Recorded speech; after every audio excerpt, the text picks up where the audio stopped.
Normally हर 15 लोगों में एक आदमी को प्रोस्टेट कैंसर होता है, लेकिन अगर किसी के फादर को प्रोस्टेट कैंसर है और उसके 3 बच्चे हैं तो 3 में से पक्का एक ना एक को होएगा। According to the American Urological Association guidelines 50 साल की उम्र के बाद हर आदमी को पीएसए टेस्ट करना चाहिए, क्योंकि काफी बारी बिना सिम्टम के भी कैंसर हो सकता है। काफी बारी होता है कि पेशेंट को एक बारी यूरिन में ब्लड आया और वो फिर उसका ठीक हो जाता है तो इग्नोर कर देते हैं, लेकिन आपको एक भी बारी कभी यूरिन में ब्लड आए तो हो सकता है कि अभी ब्लड आया फिर 5 दिन के बाद आ जाए, तो इसलिए इग्नोर मत करिए, इमीडिएटली डॉक्टर को जाके कंसल्ट करिए। बिल्कुल सही बात है।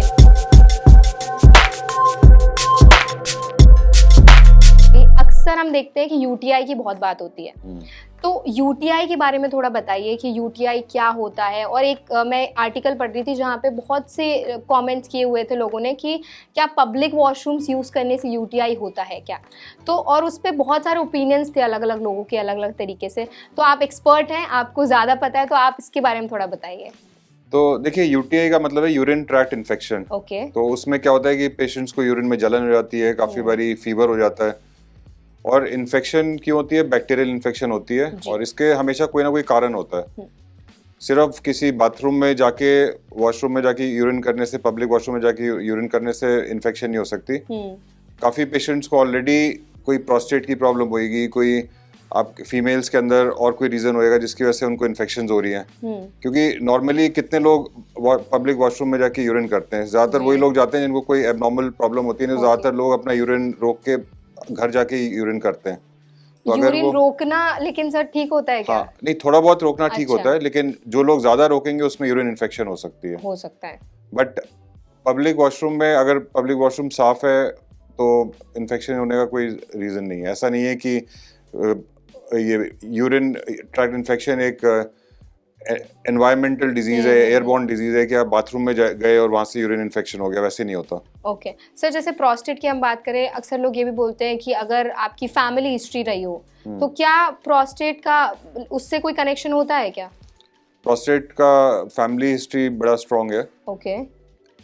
जिनके फादर्स को या फर्स्ट डिग्री रिलेटिव्स को, जैसे कि चाचा को या मामा को, उन सबको प्रोस्टेट था, तो उस कंडीशन में उस पेशेंट को भी प्रोस्टेट हो सकता है।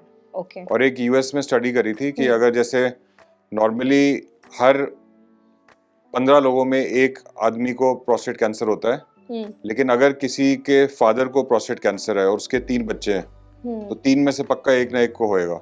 हो गई। सो मतलब अगर आप लगा लो कि उसमें नॉर्मल 15% रिस्क है प्रोस्टेट कैंसर का, अगर आपके फादर को या किसी को हुआ तो आपका ऑलमोस्ट 50% रिस्क हो जाता है कैंसर होने का। ओके।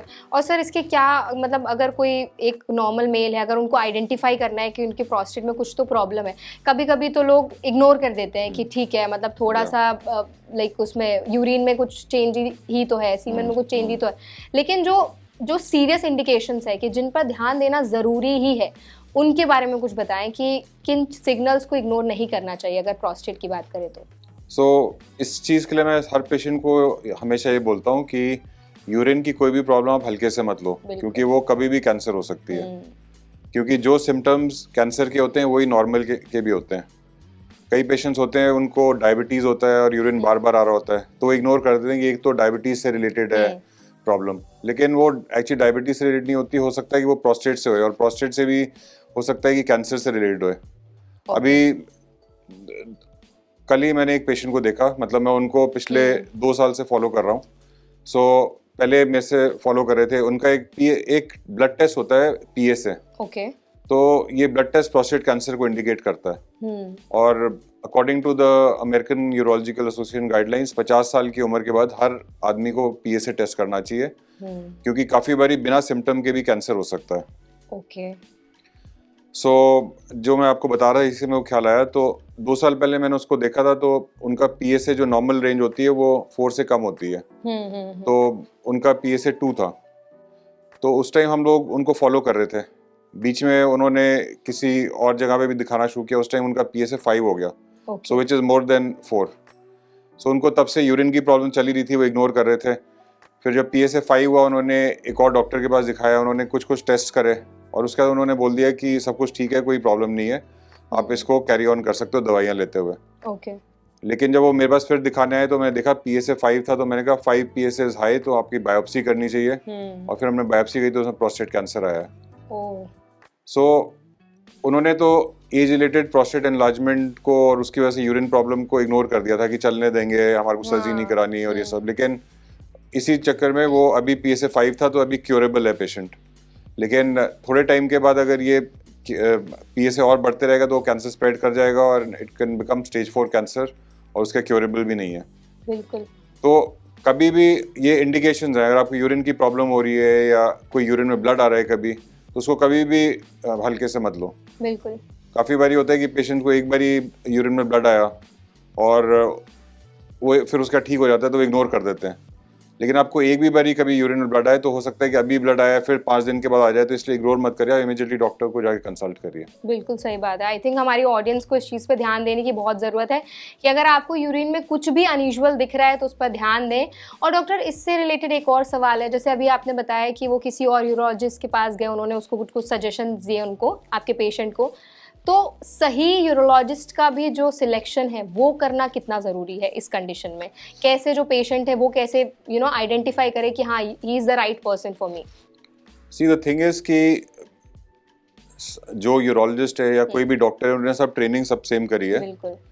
लेकिन क्या होता है कि ओवर टाइम वो जिस चीज़ में ज़्यादा कॉन्सेंट्रेट करते हैं वही चीज़ें करते रहते हैं। बिल्कुल।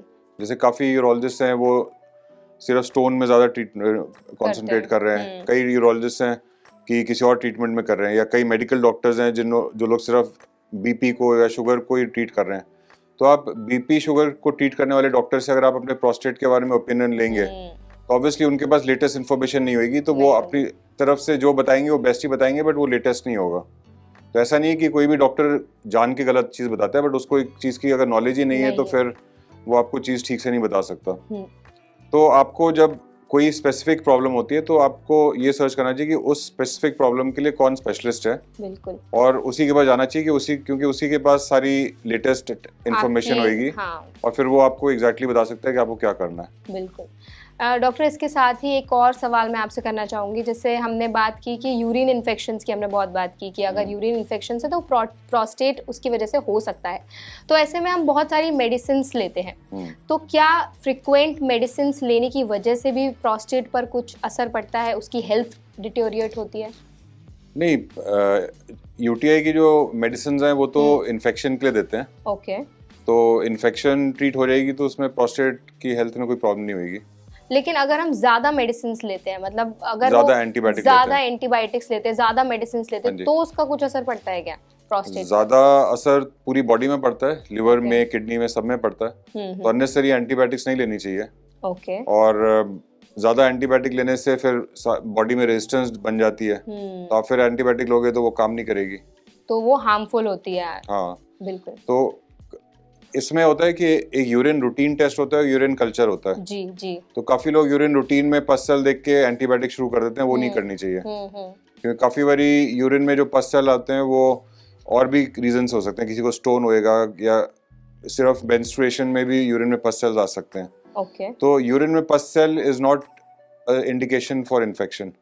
अगर आपको कोई पस सेल आ रहे हैं तो हमेशा यूरिन कल्चर कराना चाहिए, और अगर उसमें बैक्टीरिया आएगा, उसमें फिर पता चलेगा किस चीज़ से सेंसिटिव है, तो फिर वो दवाई लेनी चाहिए। बिल्कुल।